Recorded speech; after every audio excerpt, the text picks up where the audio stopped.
See ya. I'm paragliding. See ya.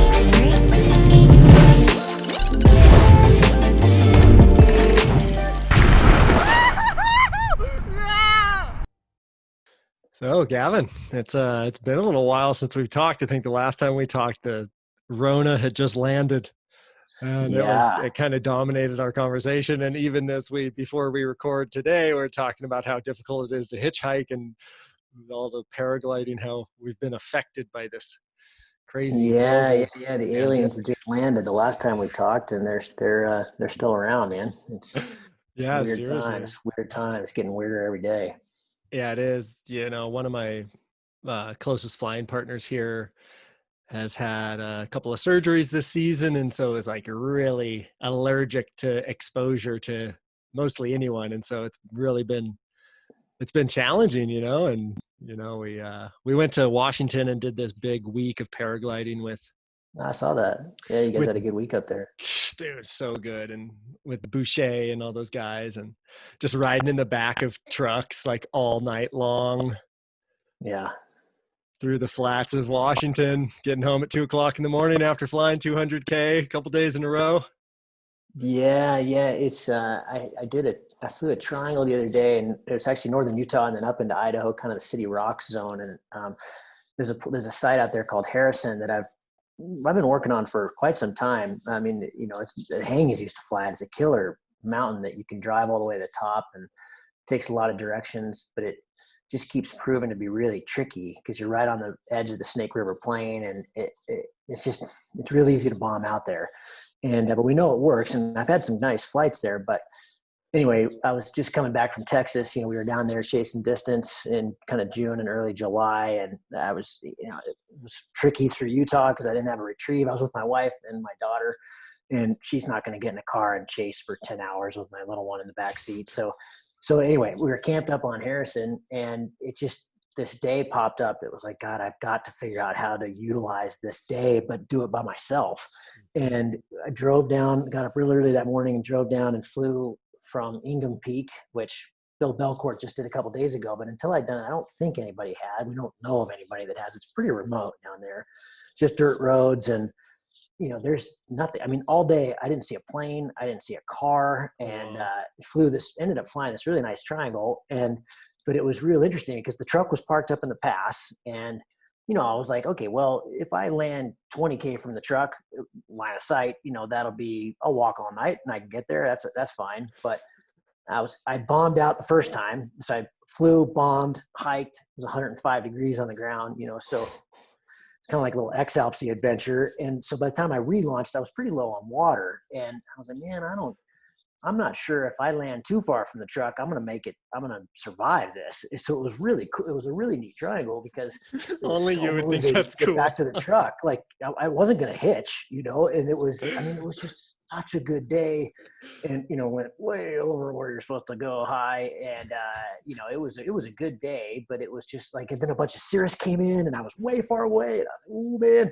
but it's making things really interesting right now. Cause I know that, the Europeans and stuff that listen to this, they can't imagine it. We just don't have, I literally, there are no planes flying right now, or a lot less. So that's not unusual, but I didn't see a car all day. There's no towns, there's no people.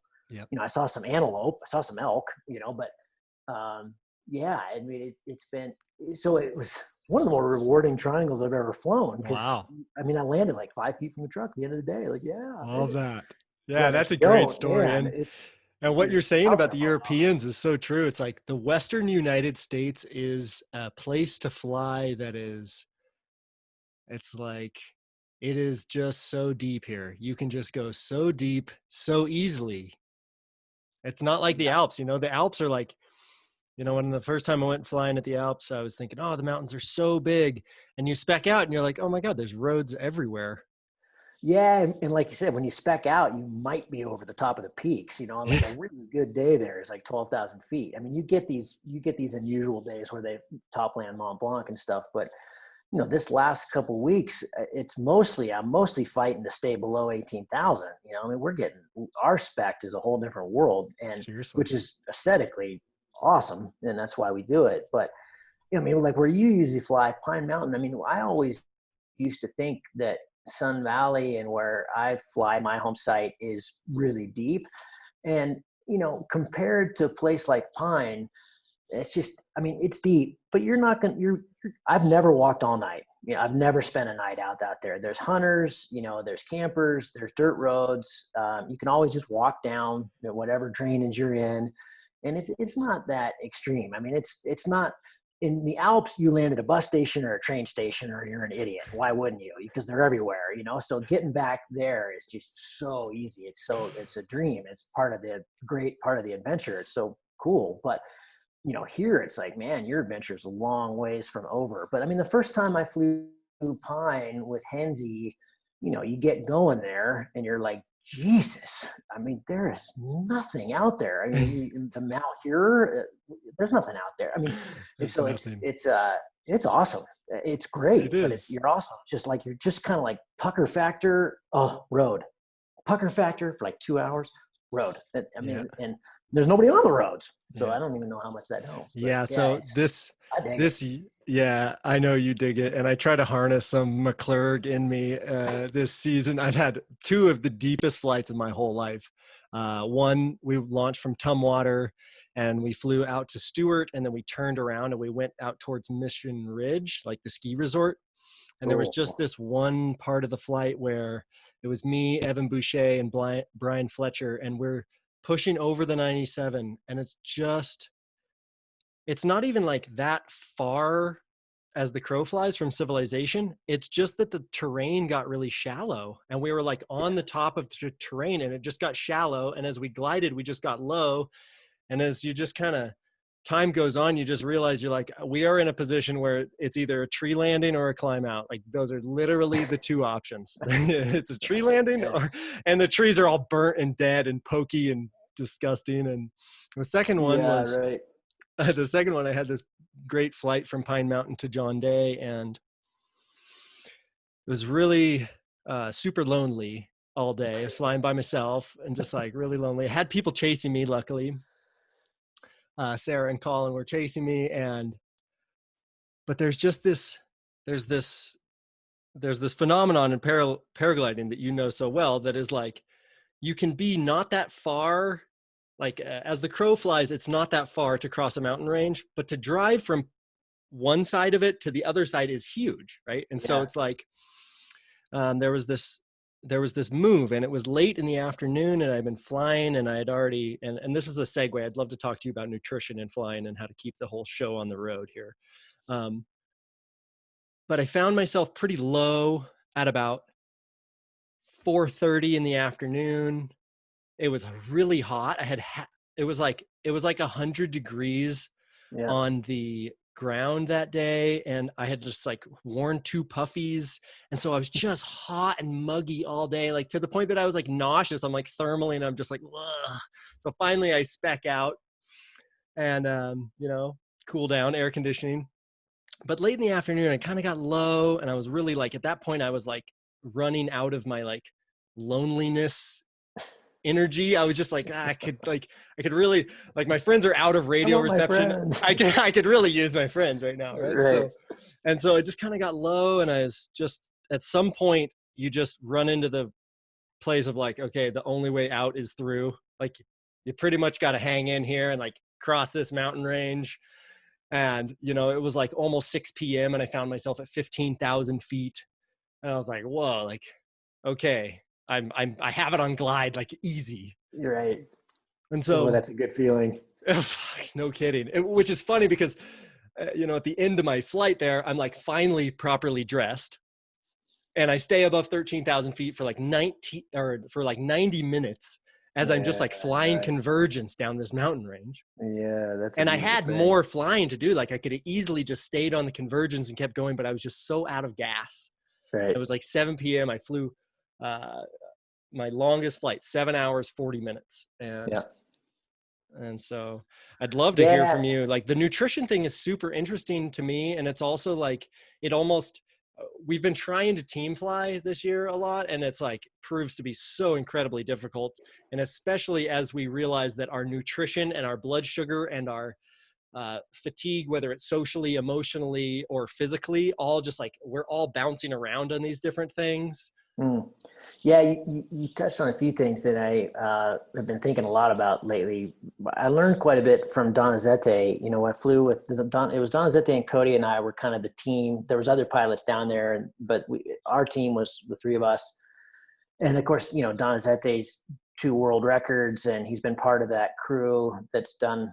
It kind of invented, really, in my opinion, team flying down in the Sertão in Brazil that started kind of in 2007 is when Rafael broke it and those guys, but the first one when they broke Will Gadd's record, and then they've been, you know, harnessing that team flying and adapting and getting better at it. And so I can just pass along what Donizete taught me and that what, you know, Cody and I learned from him, because I've had the same trouble. We talk about team flying here every time we go. Let's stay together. Let's stay together. Let's stay together. And it never works out. It never does. It is harder to do in the mountains because just inevitably somebody's going to get a ripper, and then it's just hard. You can't hang around at Cloudbase where we fly normally. I mean, in that very rare triangle day, yeah, maybe okay, but most of the time you're getting Cloudbase and it's not real comfortable just hanging out, and so you keep going. And so that's I mean, it's much easier to stay together in the flatlands. You guys probably did better at it when you were flying Chelan, is my guess. But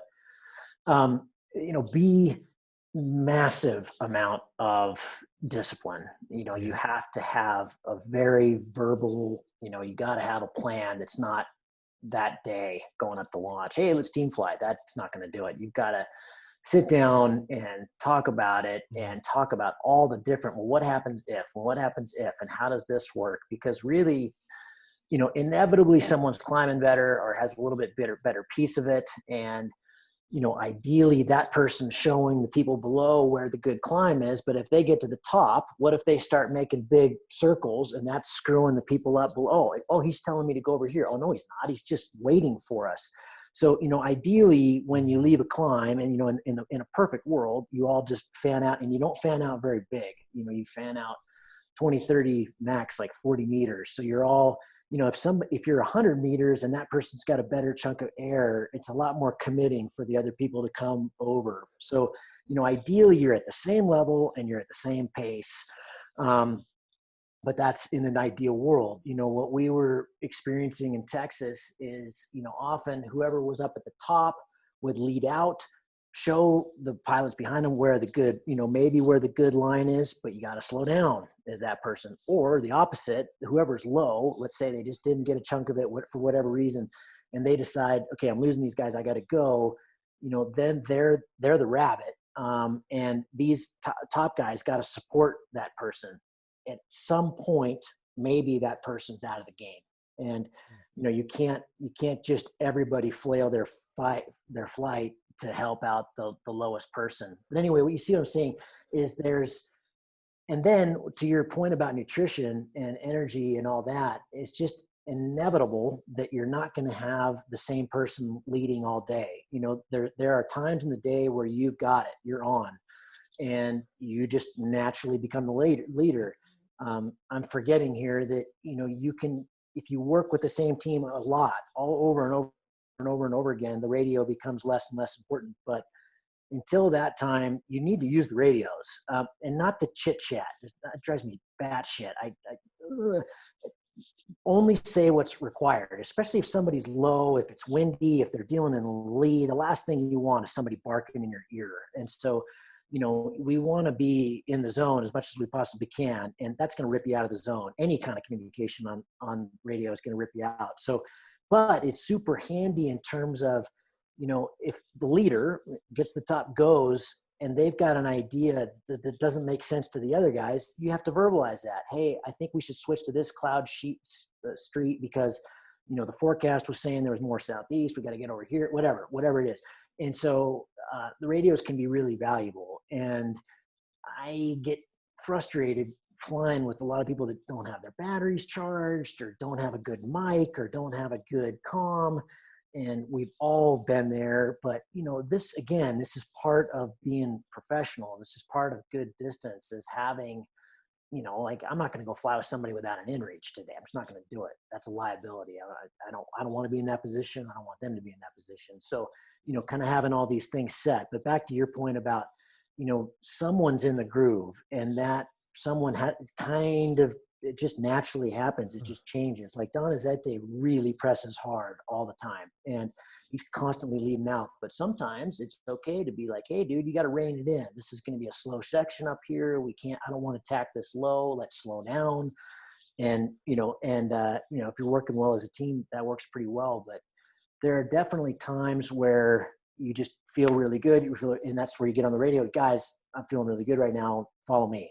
I've got a good idea here. And if it doesn't work out, the really important thing is, there's never any blame in this sport. It's just like, hey, we tried, and sometimes it doesn't work out and we all bomb out. And so, and then the other thing is hydration. And I learned this from Nick Reese. He gave a talk here at the PWC in 2012, and I had just never thought about it like that. I mean, I think any of us that are, reasonably athletic and reasonably fit can fly 5, maybe 6 hours without worrying about it too much. But, beyond that, if you've gone to 5 or 6 hours and now you're starting to think about it, it's too late, because we are so ramped up on adrenaline and just the craziness of what we're doing that we feel a lot better than we actually are. Farmer here calls it like the alien world. When you land after a big flight, you're suddenly just like, whoa, what did I just do? I feel weird, The drugs wear off. Yeah, all that stuff's gone. Well, that stuff was there 10 minutes ago before you landed, and so my go-to, and I'm sorry for everybody that's listening to me. I know you've heard this over and over again, but I always take a drink at the top of every thermal and just make sure I'm hydrated. I start really worrying if I'm not peeing pretty regularly. I start thinking like, what? Something's wrong. I'm not hydrated enough. So drink at the top of every thermal and eat at least every hour. But again, it comes back to the night before or the days before. I mean, if a good day is coming up, you kind of, the night before is not the night you want to go party and stay up late and show up. Or eat a bunch of dessert. Yeah, any of that stuff, because of my X-Alps stuff, I've kind of gotten a lot more into like a fat adaptive diet. So I haven't, I'm not like ketogenic. I'm not flying in ketosis and stuff, except by mistake sometimes, but in the race. But, for the most part, you can also get away with a lot if you've trained your body a little bit to be more fat adaptive, and then you don't need quite as much, but you still, for me, some good, easy things. There are pilots that can do all kinds of crazy stuff with their hands. I'm not one of them. So, I like to have stuff that I can pretty easily get to, and, a good shot of protein, good shot of fat. I'm big on this product called Vespa. That's kind of like a catalyst for your body to kick into fat adaptation. So I'll have one of those before I fly, and then one kind of 4 or 5 hours in. And I find that helps really with my mind. So all I'm saying is, you have to kind of find your groove. And, for some people that might be more carbs than others. There are definitely times where I might need a goo, just straight sugar, but I try to stay away from that. It just doesn't work for me personally as well. I'd rather have some protein and some fat, but I think, the lesson here is that if you're really starting to bonk, you're way behind the 8 ball, and that's dangerous where we are in our sport. I don't think that's a good idea. So, I think it's one of these that, you want to eat a really good dinner the night before, and a really good breakfast, and really be hydrated, and maybe take it easy on the coffee that morning, or put a bunch of butter in it or something. And then, and stick with it as you go along, which is, in the air that we fly in is kind of tricky. I find it's kind of hard, it's pretty tough and a 6 meter up to grab a bite to eat. But, exactly. But it's really important. And I think you'll find that you start stretching wherever you are. You're like, God, I keep bombing out at 3 hours, 6 hours, whatever it is. I think you'll find that that'll stretch it quite a bit more. Because again, we're living on adrenaline, and you're going to use that up. Yeah, totally. So there's a couple of things. I totally agree. and I'm glad to hear your insights. And Nick Grease is a good person to listen to, because I don't know anyone who loves to eat as much as Nick Grease. Dude loves to eat, man. Right. And you know, it's crazy how much it varies by the day. Some day, like I just went on this week-long paragliding trip, right? Some days I would launch, and honestly, at the top of the first climb, I would drink a liter of water. Just thirsty as fuck right off a launch, you know? Other days I launch and I'm just like, the moment that I launch and I like get settled into my harness, I feel the hunger that was no doubt there 10 minutes ago when I was on the ground, but now I feel it. And so it's like, I'm starting to eat. And some days it's just like, I don't want anything. And those are the days that like, I feel fine and I feel like level-headed and I feel calm, but it falls off. And so sometimes, you know, like I definitely know your mantra of like drink at the top of every climb and eat every hour. And that's, I try to do that. And so, and of course, as I progress and I just get more experienced at dealing with this shit, it just is more of a routine and it's more normal. Right. And so I know where my stuff is stashed in my harness, and I'm just more like, I'm more with it. And there's also an element that this is true with any sport that I've ever learned, is there is an adrenal response that you literally become more and more tolerant of.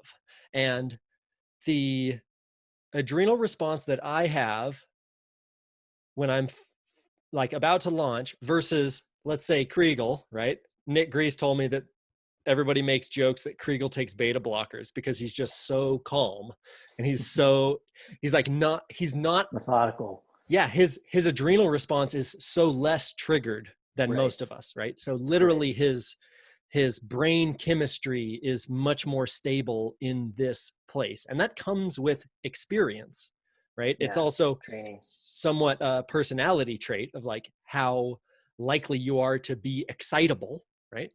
But there's also just this experience thing. You know, when I started highlining, it was like I could walk across a 70-foot highline twice before I was just so too much buzzed that it's just like, and then last year in July, we do the world record. We do a 2-kilometer long highline, and it takes me 2 hours to walk across the thing, you know? So it's like this long. Were you with Mike Madsen on that one? Yeah. He helped film. He was our retrieve driver the last few days in Nevada. Dude, what a cool dude. Cool. Yeah. So it's a tolerance thing that you got to build up to. And it is something I've noticed a frustration in up and coming pilots that they're like, you know, that they bomb out at 3 hours and they blame everything else. You know, it's like whether the glider doesn't have enough glide, which I've been talking about a lot on the YouTube channel, or whether it's their nutrition or you guys ditched me or whatever it is. And in reality, it's just like, dude, this is just like where you are, man. Like you have to, like the chance that you're just going to step up and fly 8 hours and be totally present and totally sound mentally that whole time is zero. It's zero. Yeah, get real with yourself. You just gotta ridiculous. It's like, you're going to bomb out a million times when everyone else is soaring. And then you're going to bomb out a million times while everyone else is thermaling. And then you're going to bomb out at an hour and 2 hours. It's just like, it's a progression. And then you're still going to bomb out. Yeah, exactly. And then you're going to be Gavin in the X-Alps and you're going to bomb out. You're going to bomb out. It's just, it happens to everybody. I mean, the gliders land.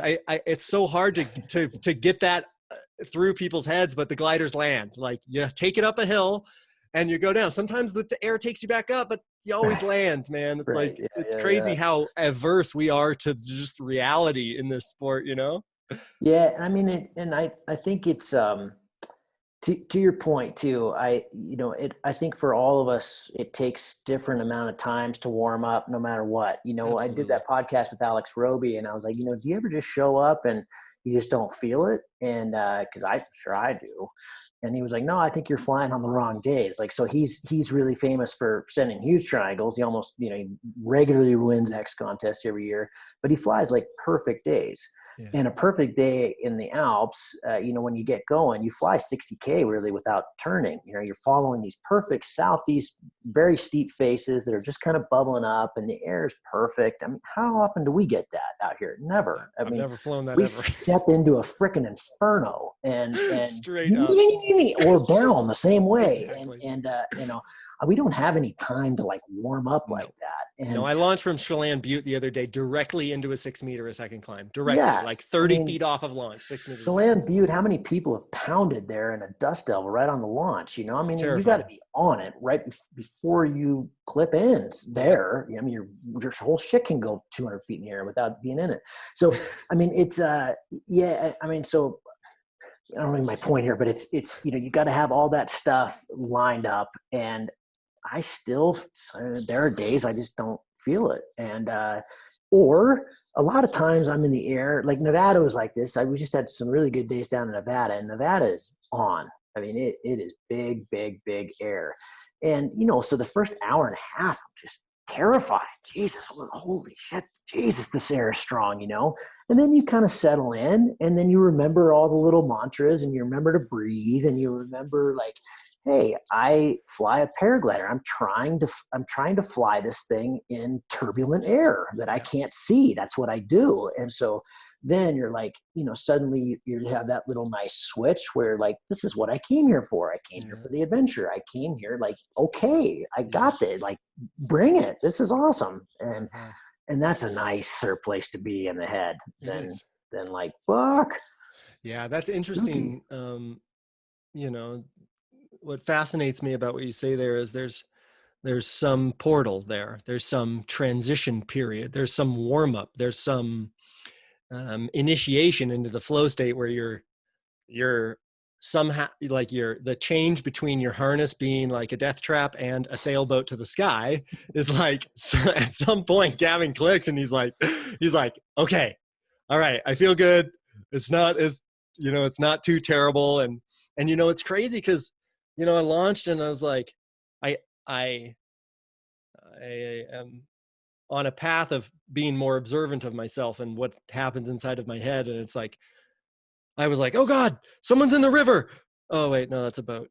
And then I was like, oh God, a hang glider has crashed on the hill. I was like, oh no, that's a small shed. And I was just like, needed to soothe myself. I was like, hey buddy, it's okay, dude. It's okay. Yeah. Get settled in here. Get settled in. You haven't even left the mountain yet. It's okay. Right. Nobody's dying in the river. And a lot of that's currency. I mean, I think for all of us, you know, that, you know, if I'm down in Nevada flying pretty regularly, by day 5, that stuff day 1 that was freaking me out is nothing. Right. I mean, so currency is a lot of it. And I didn't see your video about, you know, the B and C thing. I mean, I think this is a constant frustration for pilots that have been in the game for a long time.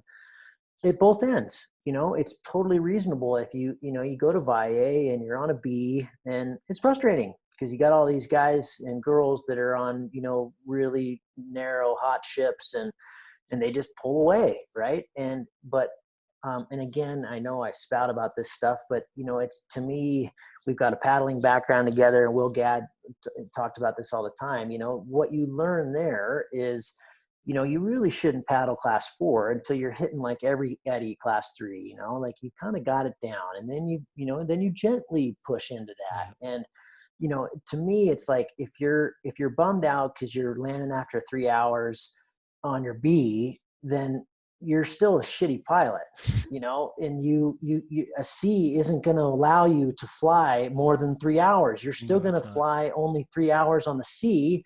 It's just going to be a little bit easier, but you got to make it hard on yourself. Dangerous. That's the whole point, and more dangerous. So, you know, it's like when you start flying 7, look at Bernie Pessel. That dude does 300K FAI triangles in Europe over and over and over and over again on a mantra. Not a mantra, on a, what's the Nova? Mentor, on a Mentor.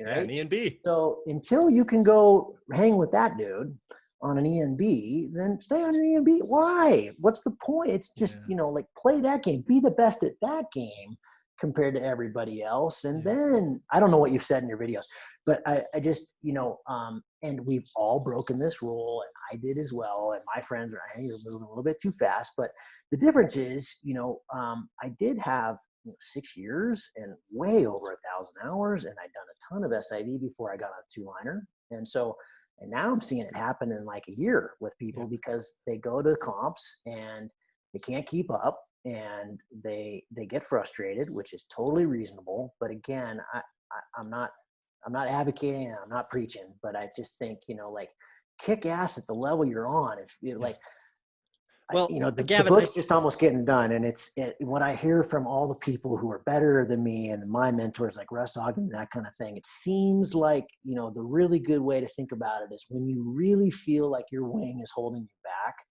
If you really feel like, God, I really, really want the extra challenge and I've got all these moves and I really want it, then you're ready. That sounds cool, but not because your buddies are leaving you, not because you're landing after 3 hours. Any good pilot on a B or an A can stay in the air for 10 hours on a good day, so it just, you're going to fly less ground most likely than somebody on a CCC glider. But I think what you're talking about here, like we have like individual decisions and motivations as to why they're doing what they're doing. In the aggregate, essentially represents the culture.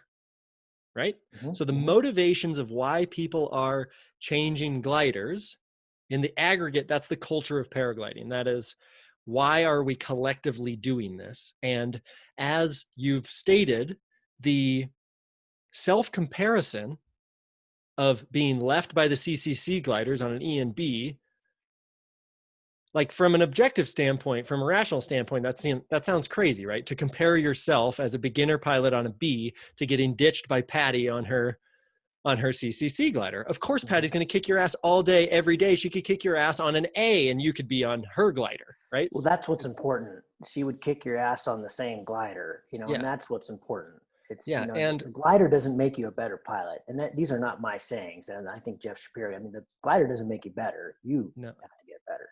Yeah. And I think it's interesting because, you and I are very different. I feel like we're different and very similar, but you are such a sportsman. You are such a sportsman, dude. And you're like National Geographic giving you Adventurer of the Year is not a fucking fluke there. It's like, you are such a sportsman and such a diehard adventurer. And so performance is a really salient thread. It's a very relevant thread for you. And I think that a lot of what has happened at the Cloudbase Mayhem podcast is people are looking to improve through insight. Okay. Mm-hmm. And there have been guests on the podcast and there have been conversations that you've had, particularly with Jeff Shapiro, as you mentioned, that refer less to the performance of the glider or even performance of the pilot and refer more to what we actually are getting out of this thing emotionally. Because one of the points that Shapiro has rang the bell on over and over is that we are emotional players in an emotional game. We are seeking an emotional response. The response of fun is an emotion. The response of flow state is an emotive place to be. And I feel like the thread that I'm kind of tugging on lately with these YouTube videos is, if paragliding is a tool for transformation, then how can people bring that to their lives and not use it as a tool for self-validation? Because transformation is self-validating, but to seek the self-validation before the transformation is the wrong way of going about it. And it's almost like, I was talking with Kyle O'Glee. He has a YouTube channel. He's a paramotor pilot, and he's a pharmacist. And so his analogy for paragliding is that it's good medicine. It's good medicine. This is a drug. And the drug analogy is incredibly relevant because of the chemical response that we receive from it. But from the standpoint, that's like a recreational drug standpoint, which it's a hell of a recreational drug. I've done lots of them. This one's particularly powerful and awesome. But from a pharmacological standpoint, from a healing standpoint, if something is going to be a good medicine, then how do we encourage its users to bring their placebo, right? Like pharmacists know placebo is more than 30% of a drug's effect. Just 30%. That's a big chunk of effect. So how do we get people to bring their placebo? How do we get them to revere their paragliding equipment or their practice as a paraglider as something more than just trying to measure their cock, or just inflate their ego, or just get a thrill, or just escape. Or, there's so many different reasons why we do this. And honestly, I've used paragliding for each one of these, for every single one, a million times. Mm-hmm. And so it's like, how do I show up to launch with my most reverent self as often as possible? Like, how can paragliding be a practice for my maturation? How can I grow up through paragliding? Because it has become abundantly clear to me that you can also devolve using a paraglider. You can shrink. You can hide from yourself. You can hide from what's real. You can escape from reality. You can escape from your relationships. You can devolve as a person and as a man through paragliding, but you can also evolve. Yeah, and so I feel like we're in a position right now. You've been in a powerful position for a number of years now to literally push the culture of paragliding in a certain direction. And this is something that the associations don't live in. USHPA would love to be able to modify culture, but they are wholly incapable of doing that. They can only do admin things. They can only do insurance things. It's only, it's more mechanical. It's more. Sure. I mean, the culture is changed by people involved, at the The launch. conversations that we have. It's literally the conversations that we have. Sure. Yeah, sure.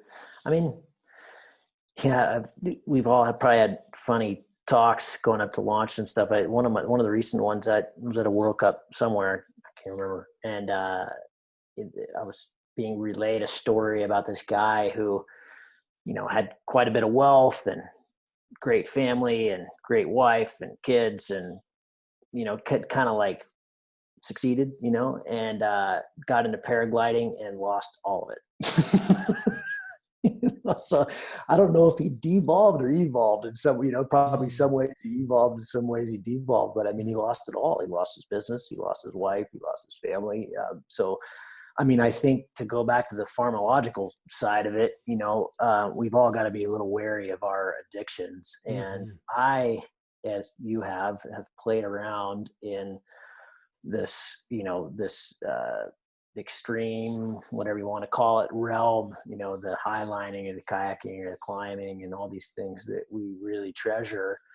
And they have a dark side, obviously, and they have an addictive side that you've got to really balance, just like if you were addicted to, heroin.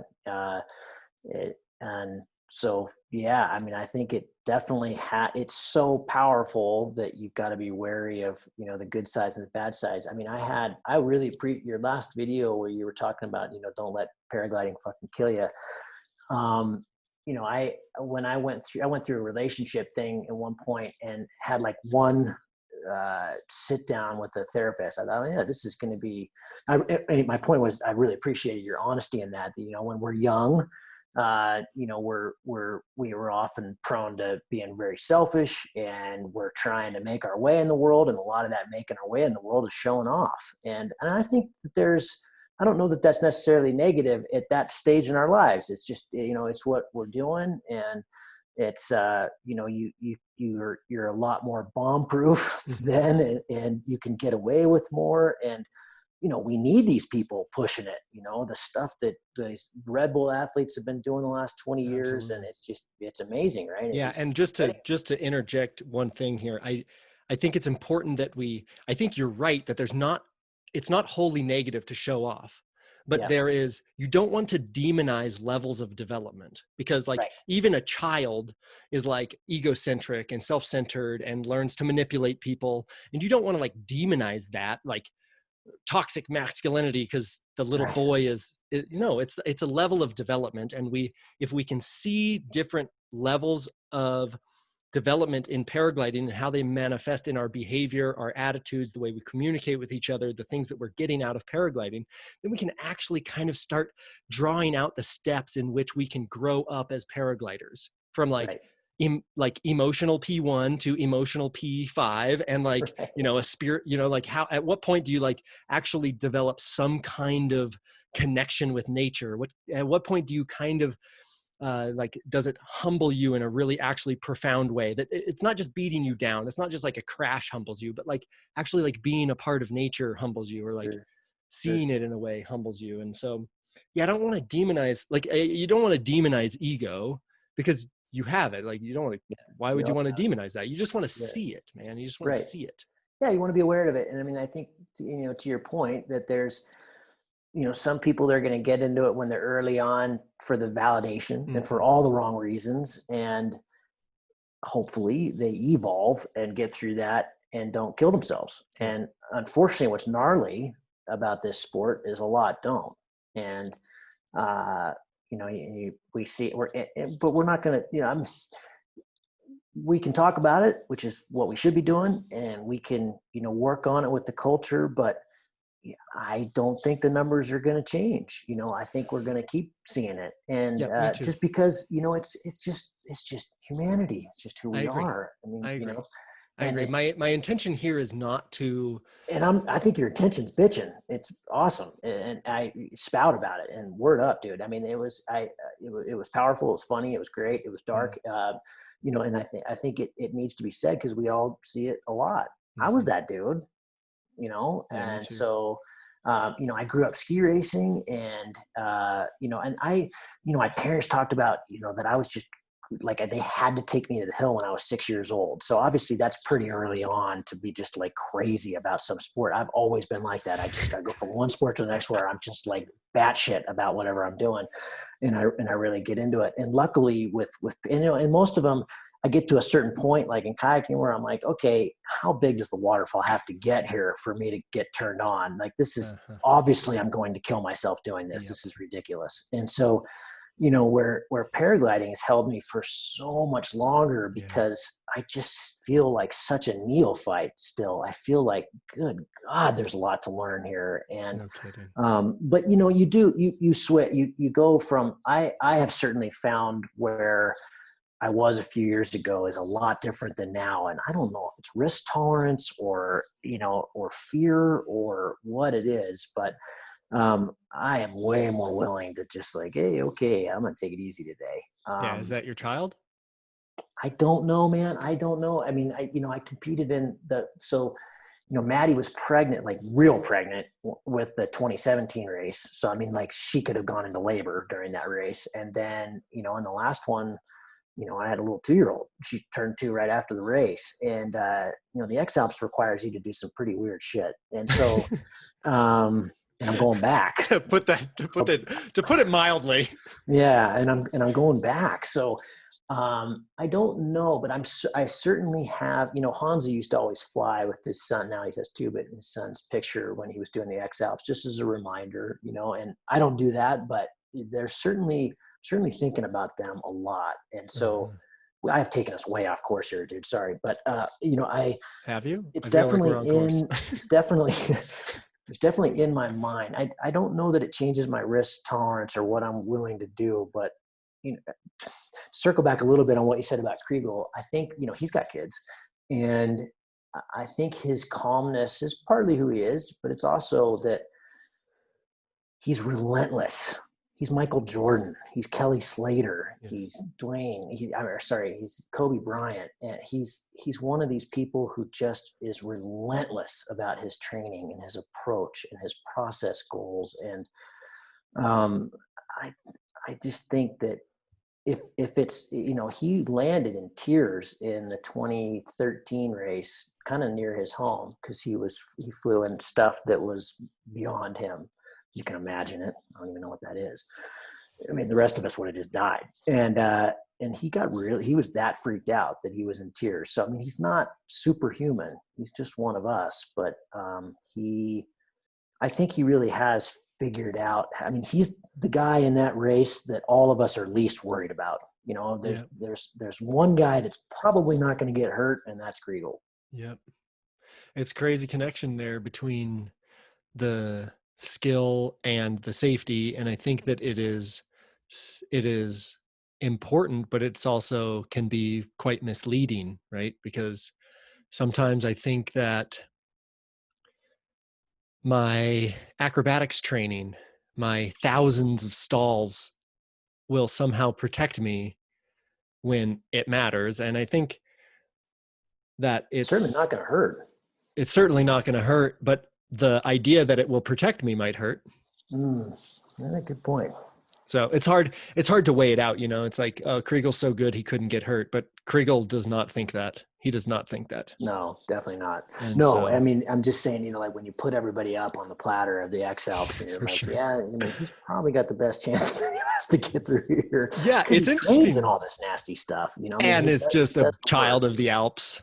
Yes, that too. It's just big, a child strong, of the Alps. and and there's something to be said for, resilience. And I'm not just talking about mental resilience, but physical resilience and all the stuff that goes into it. Just being big and strong and flexible. I mean, you can pound and walk away from it better than other people can. And that's another thing that you start thinking about. I remember walking with Bill Belcourt when Trey got pretty hurt here a few years back. I was walking with Bill and I was like, hey man, I can't, maybe he was flying the Xeno, and, he'd always flown hot ships forever, a couple decades. And he's like, yeah, I just, it's two things. One, I'm not getting the hours, so I don't have the currency that I used to have. And B, I'm older. I still think I'm a badass, and he is a badass and strong as hell. But, he's just like, I know I'm not going to bounce like I used to. And so, that's part of it as well, is just being honest with, what I liked about I'm jumping around here, but what I really liked about your opener from the YouTube video you did when you were witness to this accident that could have been a lot worse is like, I had that when I was on the Sierra trip. So for those of you who hadn't seen it, you were witness to this accident the other day at Pine, and she was really embarrassed. The pilot was really embarrassed and was kind of like, kind of like trying to play it off a little bit. And you called her out on it, and which was great. And because I did that on the Sierra trip in 2012, so it's my first big bivvy. I'd done a little bivvy in beer, and I get invited by Nick Grease, who's like a god to me, and Antoine Laurens and Eric Reed and Oriol Fernandez, who was an X-Alps pilot. I mean, I'm way outgunned here. I'm flying the Arctic, and we do this killer bivvy from Waltz. Brad Sander breaks his hip the first day. I mean, it was crazy, right? This is 500 miles of nowhere, isn't it? No, this is the Sierra Safari. So 500 was like 3 years after that. And so we start at Waltz the first day.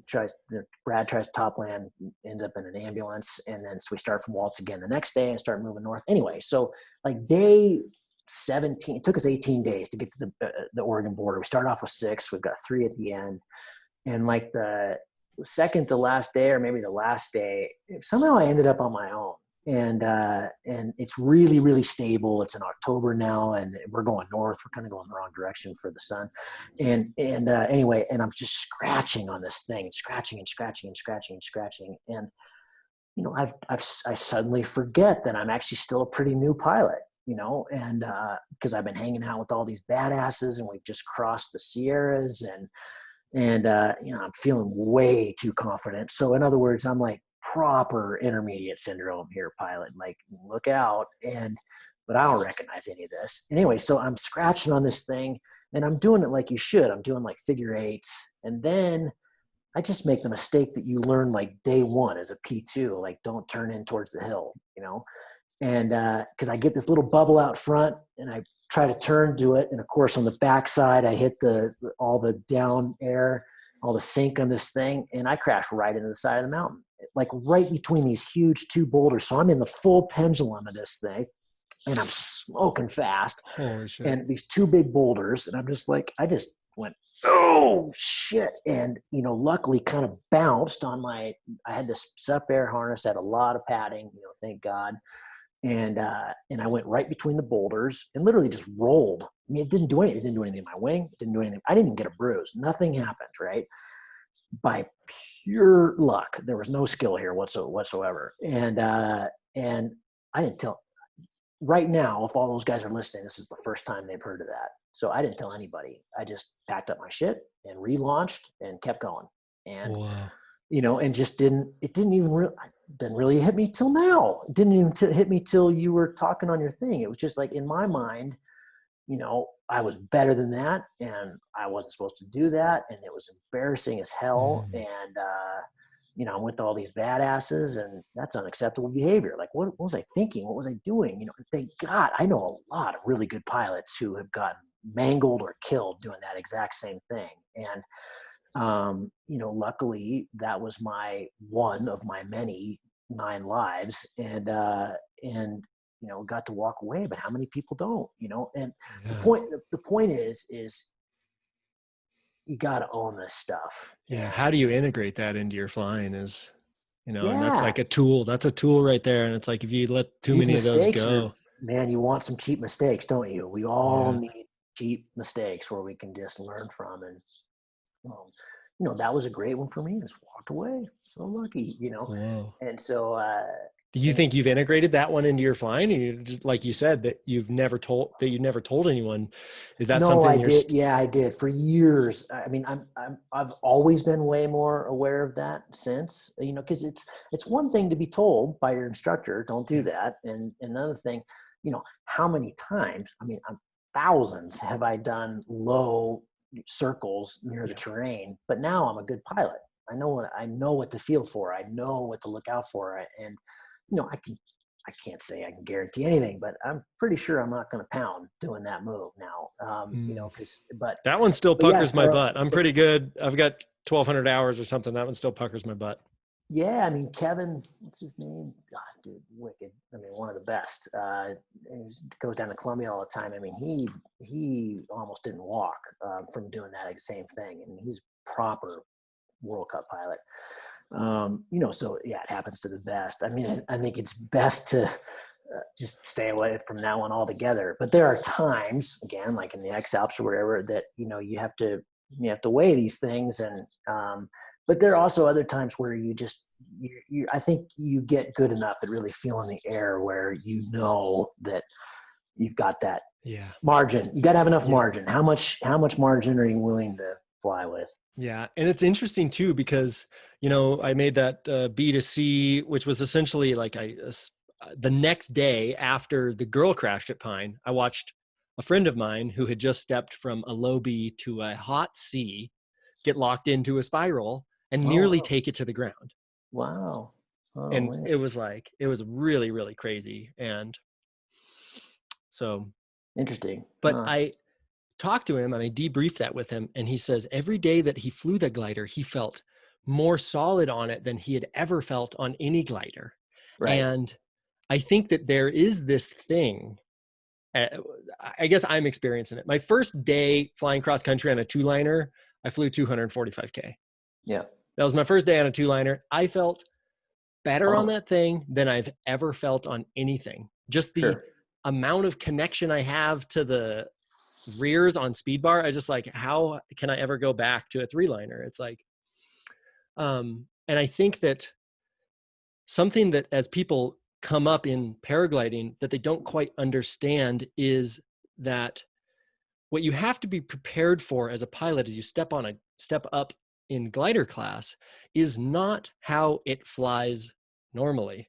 Because as you step up in glider class, the gliders feel better and better and better and better. And they're more collapse resistant. They're way less prone to taking frontals. Yeah, exactly. Totally.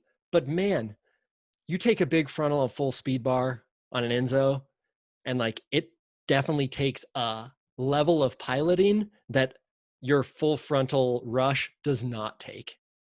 Yeah, one is completely passive and one is absolutely massively active. And if you don't get that pretty damn quick, you're going to cascade and throw your reserve. So it's I have a lot to say about that, and none of these are my thoughts. They're all, from listening to people on the podcast, like Cody talked about this, that every time he's stepped up, he's always had an incident. So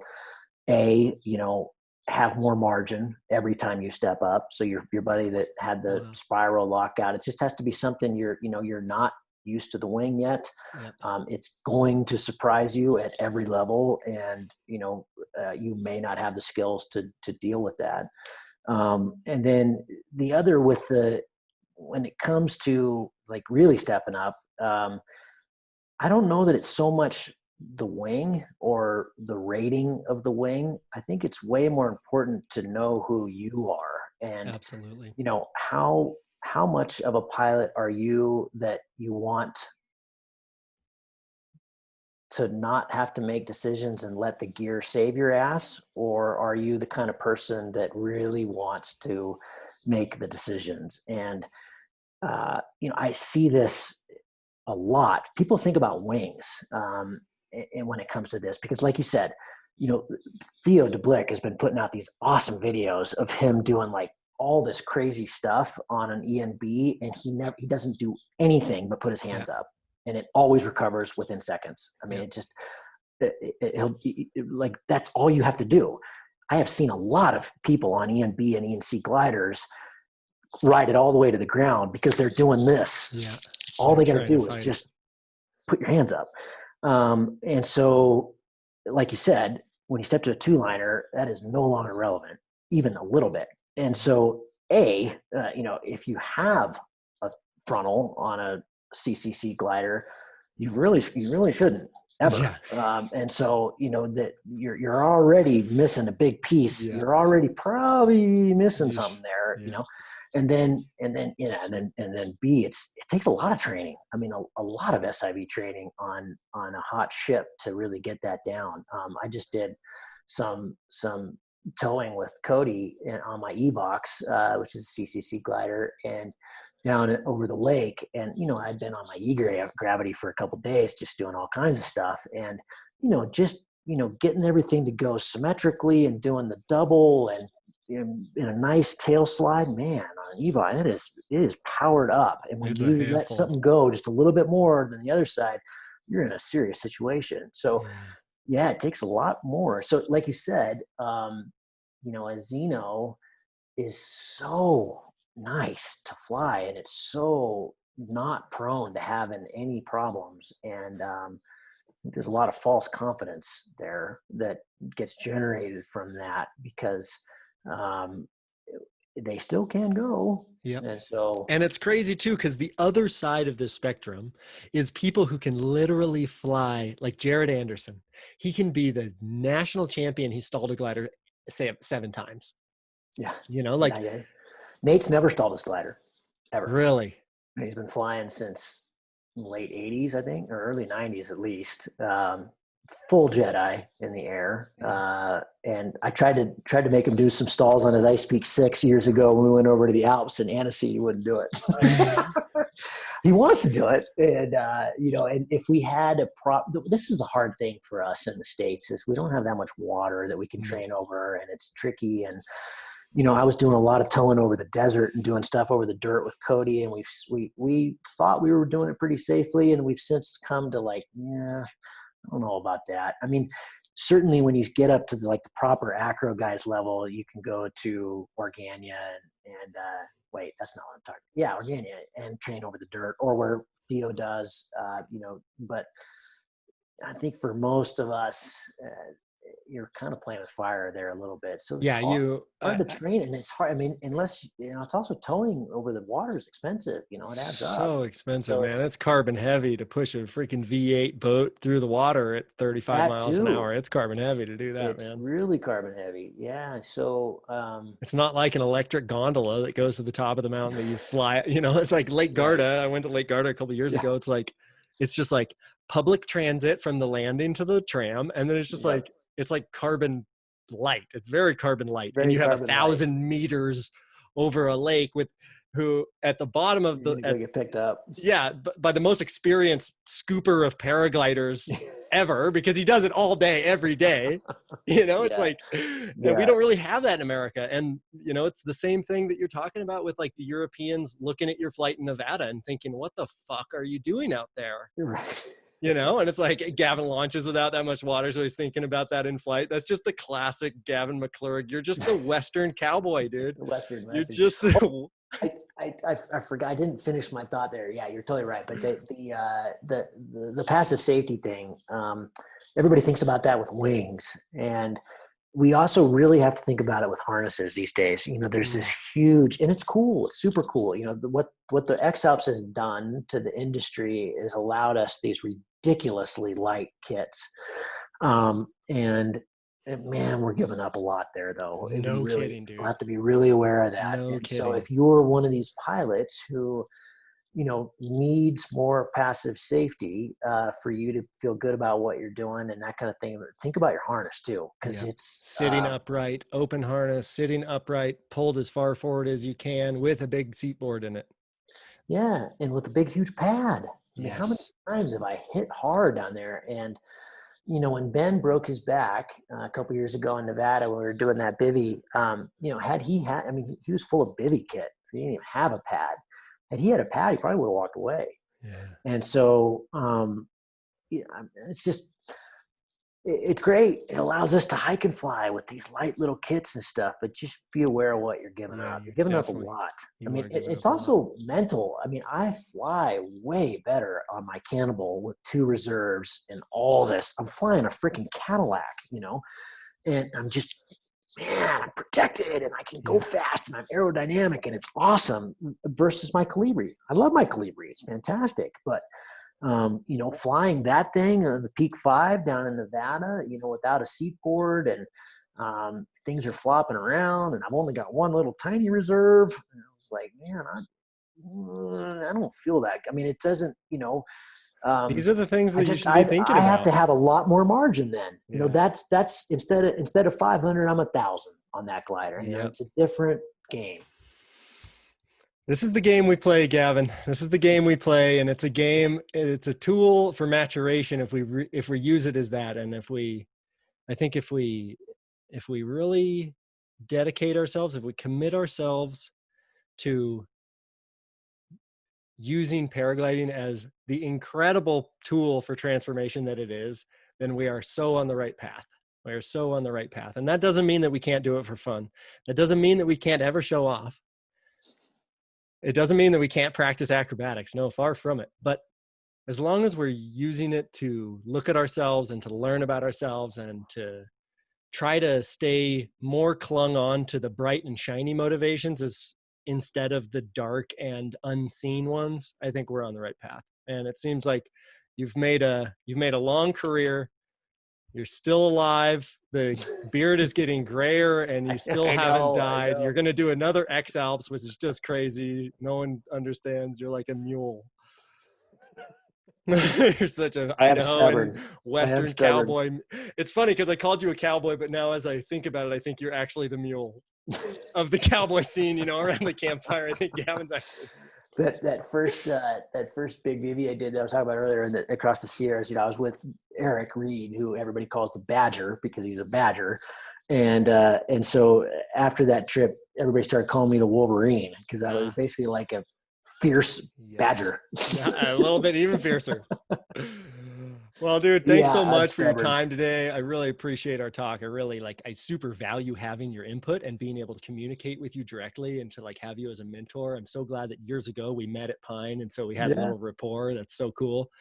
Yeah, I really appreciate it. And man, everything with the Cloudbase Mayhem, I know you've really when I think about the excitement that I have, that I think about my own potential to give my gift and to maybe bring some of my perspective to the culture. I'm excited and I think about what you've done. And so I'm grateful that you really plowed the way here in America for that. Oh, thanks, man. Well, I appreciate everything you're doing. You're putting out, just these conversations are great. I mean, they're powerful, and that's how we learn, and that's how we think, and that's how we debate, and that's how we grow, and it's great for the culture. And I think that it's it's hard to get that from a magazine. It is. It's hard to get that from a film, and so it's great. We're not always right, and we're frequently wrong, but it's good to talk about it and let people debate it. And your latest video, I'm sure you're getting all kinds of positive and probably some negative feedback too, and that's great. That's fantastic. It's overwhelmingly positive, man. Honestly, I've had 2 comments that are like, you're kind of a drama queen. And then the rest are like, holy shit, that so resonates with me. I did that exact same thing. You were a drama queen. See, this is great feedback. It's fantastic. You know, you need to be. So, I mean, it's, anyway, I guess what I'm saying is, you know, we shouldn't hide from these topics. And, exactly. And I appreciate that you're making people bring it up. So it's cool. Man. But thanks, man. I appreciate it. And I'm going to stop the recording. Why don't you hang out for a second? I want to talk some shop with you here real quick. Cool. Okay. Everybody.